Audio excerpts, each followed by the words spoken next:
Dumelaba Hulu. Dinyame Tijan is here. I am back kungemsana. Ndichitaura nemiko zvinezvi panguva ino tinenge tichitefonera tiri pachivhiti chenyu chepa Kulian TV. Ndauya kuti ndingokuzivisai kuti President Emmerson Mnangagwa vadzoka munyika yeZimbabwe after a long day.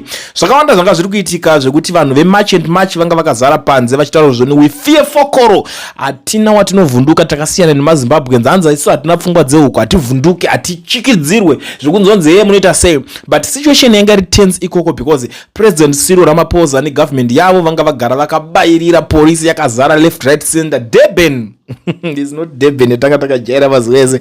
Durban imwe yeye kungodherera. Durban changa chakachaya, but people were singing, vanhu vanga vachiimba, vaMnangagwa vakagaririrwa.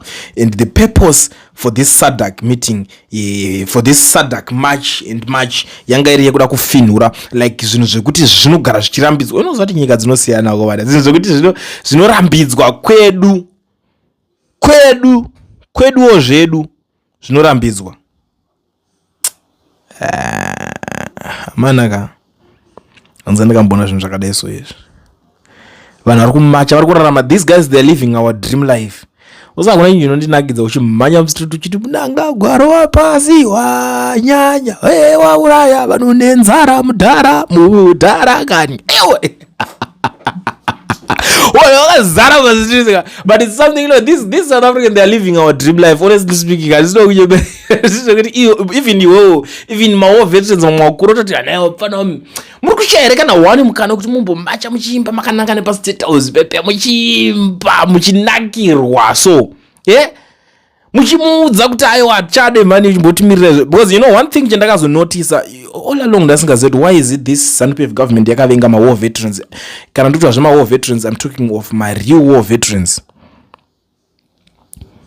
So yakavenga ma war veterans because government iripo yakanosvika vakomana varipo vari kuzviti takaenda kuhondo vakatengwa nevarungu vakadya mari ndo vatengesi vakuru because madhara aya havana kuzokwanisa kuwina independence yavaitarisira chacheyo. Iyi independence yanga iri yekubhadharwa, tokupai mari tobhata kupai maconditions vafana kontinyai nesystem yatatokuisirai munyika menyu nekusingaperi boza ichika mabhene because unozwa kuti kadai nyika yanga yakatorwa yai kunodzokera kunguva yana munhu mutape yaidzokera zvinhu zvanga zvakataurwa nena anonzi anani kwava vanga vakataurwa n'anga dzedze dzanga dzakabudisa tsvimbo yeZimbabwe dzedze zvinhu zvekuti zvaigona kuitika zvekutofamba mafambiro akanaka. But now ndirikuona Jesita ari kutaura kuti I've never seen so many police in my life. Asanganiswa nerispo baba zvaasati adzi kune magiants wamana police ni masuru zamwa zonzeta stress yazvigananda zvikundoondesa muri Zimbabwe. Dai ndakuratidza masuru dzinzidza dzine polisi yangakabira papo anzi vangaone zimasuru wamuna zimasuru rakakura kudai riri zimasuru rakagaririra baba kuti uda kupinda kupi anzi unosangana na ED iwe anzi awana zera na ED and you know what unoona vava kutoba vamwe vachatombopokana zvimari mbijana zviSADC march chinonzi chi allowance, you know, but it's something else and there is no way apana pekuti tingazvidii tikuzviziva kuti vanhu vese, you know, these guys are disappointed but they are trying so hard to fight for their country. They are different from us Zimbabweans. We are afraid of everything, we are afraid of everyone, even on social media commenting. Do you know at one point I was called in one of the parents Kulian, stop what you are doing. Ndaita say stop inspiring my son to do what you are doing because my son is going to be killed. Akada ngoita path yako iyo so vataurire chokwadi kuti ndikati inini manje stop shit nditi munoti muri kudheni kwenyu ndimunotesa plasma yenyu twa makutoona motosecha and then mwana wenyu ndo ngini anomukira chona makuseni masikati panetu because you are watching Kulian every day because Kulian is the real deal for now. Manje ndo nginacho kutoonekwa anditi kubva kudhara yakaprove yakaonekwa kuti aiwa haisi biased, aitengeke nezano, aitengeke nemotoka, anditengeke nemota ukinewo ndakamuti unoziva ndakataura nawe ukinewo haangope vanhu the way yamune muchifunge.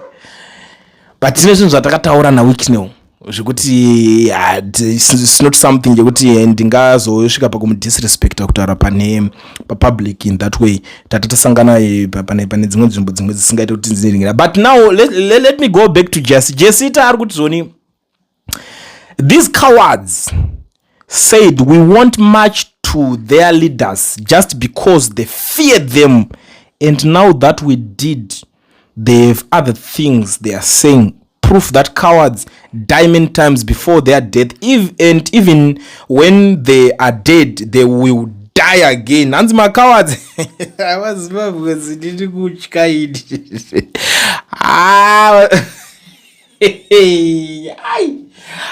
I'm afraid of you guys. Ukaona manzi ma cowards zvokuti pese paungosvika pakunzi muri ma cowards. You know, let me tell you something. Jesita mukadzi vakadzi vekwedu isusu vachi instead of kuti pane pamboito one anosumudzwa musoro achita kuti hayi this is garbage taure kana kungotry kusumuka Mr. Jesse hakuna kana one.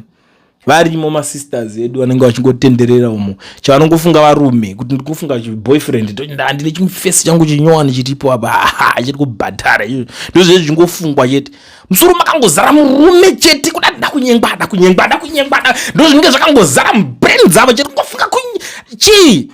But look at ana Jesse mvana vadiki avari you know they are fighting for their country. Apana anisanda mbona kana vari kusumuka vachinhikirikana ukaona vanhu vechikadzi vari kutraya vari kusumuka kuti vatry kufight for their nation atoo machembere kudhara. The young generation pfungwa dzakangozara varume kuda kupfeka tumaskin tet tumbamba tumabekini guys what is it. I was even shocked yesterday. And unotarisa zvakaitika kuduke and wanzi duke and what duke and duku one duku yakaitwa event yeduku kwakazara yawe mwachiti yawe ndakadaiso yawe mwachiti ndikunzwa da murume what for iwe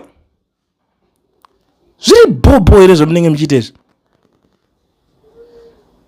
So you guys are disappointing us. Pafe chapo you are a disappointment. Handisi kunyederai zvakadai iwe mwati ndakavhagororwa saka musazosendeka video kuna amwene chii. Enda kutarisa kana even kana pawanzi pane group ravari vari kutaura chinzi vakadzi vari kuta nyaya dzemubedroom odada murume anobatwa sozvo iwe murume upi kwa varume vari kutotyikawo futi vane pfungwa dzehuku ivava vanovadi chatodiwa chizvo chokuti is better you know it's actually better. Ndakaona I remember at one point I was scrolling on TikTok ndakandoona twasikana tochidiki tikuchichallenge baba regime ndakati one of them ndakati iwe senda ma details ako ndakavakandira $100 ndakachuza 3 vandakaona vanga vari courageous vachitora ndakati ameno ita zvauri kuda nemari. I know what I know is that you need money but I'm giving you this money kuti uite zvauri kuda you know. Masenda inini ma 1600 rands each tora ita do something ameno ngoya ame antozivo toda kuti sei nayo mari yacho. Why vanhu vari kudaro vashoma anongobuda achitambisa kumashure kwake achitambisa magaro ndo vari kupromotwa zvarume zvacho zvimazengenene madzungairwa madzetse ndo vane kubuda kabebi kakadaiso what for. Nyika iri kupi yacho uchitaura zvinhu zvakadaro izvezvi so do you know kuti zviri kunetsa kuti kataura mwana wemuzimbabwe munhu wemurume izvezvi roora vakadzi 2-3 zviri kutokunetsa but vanhu vamunangagwa vari kuita sei Collins ana vakadzi vangani harisitombo dhiri kwaari because mari yacho iripo. Iwewe try kutora wechi2 wechi3 uone kuti unoita sei. Hapana inzara yegega unotozoita mbiri kunoto wambonzwa makuva enzara. That's you. Haiwa titi kudaro so guys. I'm actually disappointed. I'm disappointed for everything. And then ndikuona kuti hanzi mana hanzi the thing South Africans black who marched against apartheid where guns were used but not a shambok would be scared of their toothless leaders. In March and March we trust, a wise person once said, fearlessness seems like insanity to a coward. Exactly takazara tikusekwa hanzi mazimbabweans muri maka I think indazi unyanya ku overreact dzimwe nguva mundiregerero abereki ndinomboningirikana handizvindinakidze hasha dzinenge dzirimo musoro. Where are we going in the next 10 years? Tichazovei? Unozviziva here kuti izvezvi ukatarisa vana Mnangagwa umwe ndiinjiniya akato umwe musoja, usoja hwake ari kutofamba ari muprovincial guard, vamwe vari kuita mabhizinesi akasiyana siyana, vakabata masectors ese. Iwe uri kuitei? Unopinda business zvinondirwadza ndichiona kana vamwe vapano vachidika rapinde kana kujoina business anzi tanga wajoina musangano kana kuti musangano zvichakuomera. Musangano upi? Ndozvinhu zvatiri kuda kutanga kufaitira izvozvo. Ngataure kuti for example wapinda kujoina political party kana ingava yamadhuku kana yamwonzora dzisina vanhu vakawanda, saka zvorota una kana business rochaita richave successful. Ndarwadziwa zvisingaite muri yeZimbabwe tichinzwa kuti anzi maZimbabweans macowards. Zvitoita nga tiri kunyeberwa, but provai kuti you are not cowards. Prove.